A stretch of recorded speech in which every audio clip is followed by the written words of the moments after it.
Hello കൂട്ടുകാരെ, എല്ലാവർക്കും സുഖമാണല്ലോ. എല്ലാവർക്കും സുഖമെന്ന് വിശ്വസിക്കുന്നു. ഇന്ന് ഞാൻ വന്നിരിക്കുന്നത് നമുക്ക് മുട്ട വെച്ചിട്ട് ഈസി ആയിട്ട് ഒരു ബ്രേക്ക്ഫാസ്റ്റ് എങ്ങനെ ഉണ്ടാക്കാമെന്നൊരു വീഡിയോ ആയിട്ടാണ് വന്നേക്കുന്നത്. അതിന് മുമ്പായിട്ട് എൻ്റെ കൂട്ടുകാർ ആദ്യമായിട്ടാണ് എൻ്റെ വീഡിയോ ചാനൽ കാണുന്നതെന്ന് പ്ലീസ് എല്ലാവരും എൻ്റെ ചാനൽ സബ്സ്ക്രൈബ് ചെയ്യണം കേട്ടോ. സബ്സ്ക്രൈബ് ചെയ്യണം. അതുപോലെ തന്നെ ബെല്ലേക്കും പ്രസ് ചെയ്തിട്ട് ഓളന്ന് കൊടുത്താലേ ഞാൻ ഡെയിലി ഇടുന്ന വീഡിയോ നോട്ടിഫിക്കേഷൻ കിട്ടത്തുള്ളൂ. അപ്പോൾ നമുക്കിത് എങ്ങനെ ഉണ്ടാക്കുന്നത്, ഇതിന് വേണ്ടുന്ന സാധനങ്ങൾ എന്തൊക്കെയാണെന്ന് നോക്കാം.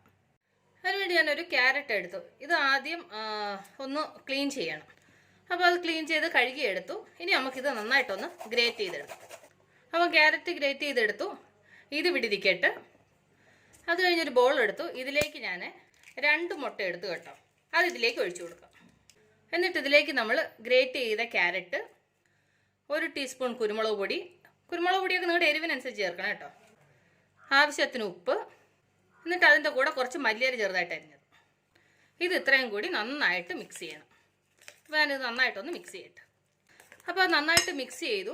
ഇനി നമുക്കിത് ഫ്രൈ ചെയ്യണം. അതിനുവേണ്ടി ഞാൻ സ്റ്റൗ കത്തിച്ച് പാൻ അടപ്പ് വെക്കട്ടെ. അപ്പോൾ പാൻ നന്നായി ചൂടാ. ഇതിലേക്ക് നമുക്ക് 1 ടീസ്പൂൺ എണ്ണ ഒഴിച്ചു കൊടുക്കാം. എന്നിട്ട് ഇതിലേക്ക് നമ്മൾ മിക്സ് ചെയ്ത് വെച്ചേക്കുന്ന മുട്ടയുടെ ബാറ്ററി ചേർത്ത് കൊടുക്കാം. എന്നിട്ട് ലോ ഫ്ലെയിമിൽ ഈ മുട്ട ഒന്ന് വേവട്ടെ. അപ്പോൾ മുട്ടയുടെ ഒരു സൈഡ് പാതി വെന്തിട്ടുണ്ട്. ഇനി നമുക്കിതിൻ്റെ മുകളിലേക്ക് കുറച്ച് ചീസ് ചെറുതായിട്ട് കട്ട് ചെയ്തത്. ഇതിങ്ങനെ കട്ട് ചെയ്ത് ചീസ് ഇങ്ങനെ മേടിക്കാൻ കിട്ടും കേട്ടോ. ഞാനിത് ക്യൂബായിട്ടിരുന്ന ചീസ് ഞാൻ ചെറുതായിട്ട് മുറിച്ചെടുത്തത്. അതിൻ്റെ മുകളിലേക്ക് ഇങ്ങനെ വെതറി കൊടുക്കും. എന്നിട്ട് ഇത് നമുക്ക് ഒരു സൈഡ് പാതി തിരിച്ചിട്ട് ക്ലോസ് ചെയ്യാം. ഈ ചീസെല്ലാം നന്നായിട്ടൊന്ന് മെൽറ്റ് ആവട്ടെ. എന്നിട്ട് നമുക്ക് ആ സൈഡ് ഒന്ന് തിരിച്ചിട്ട് കൊടുക്കാം. കണ്ടില്ല, അപ്പോൾ നമ്മൾ അകത്ത് വെച്ച ചീസെല്ലാം നന്നായിട്ട് മെൽറ്റ് ആയിട്ടുണ്ട്. അപ്പോൾ നമ്മളുടെ ഈസി ആയിട്ടുള്ള ബ്രേക്ക്ഫാസ്റ്റ് റെഡി ആയിട്ടുണ്ട്. ഞാനിത് സെർവിങ് പ്ലേറ്റിലോട്ട് മാറ്റട്ടെ.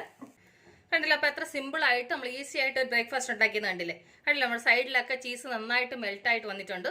അപ്പോൾ എൻ്റെ കൂട്ടുകാർക്ക് ഞാൻ നിങ്ങളുമായിട്ട് ഷെയർ ചെയ്ത് ഈസി ആയിട്ടുള്ള ഈ ബ്രേക്ക്ഫാസ്റ്റ് റെസിപ്പി നിങ്ങൾക്ക് എല്ലാവർക്കും ഇഷ്ടപ്പെട്ടാണെന്ന് വിശ്വസിക്കുന്നു. നിങ്ങൾ എല്ലാവരും ട്രൈ ചെയ്യണം കേട്ടോ. നിങ്ങൾ എല്ലാവരും ട്രൈ ചെയ്ത് നിങ്ങൾക്ക് ഇഷ്ടപ്പെട്ടാൽ നിങ്ങളുടെ ഫ്രണ്ട്സിന് ഷെയർ ചെയ്യുക, ലൈക്ക് ചെയ്യുക, വാല്യുബിൾ കമൻറ്റ്സ് ഇടുക.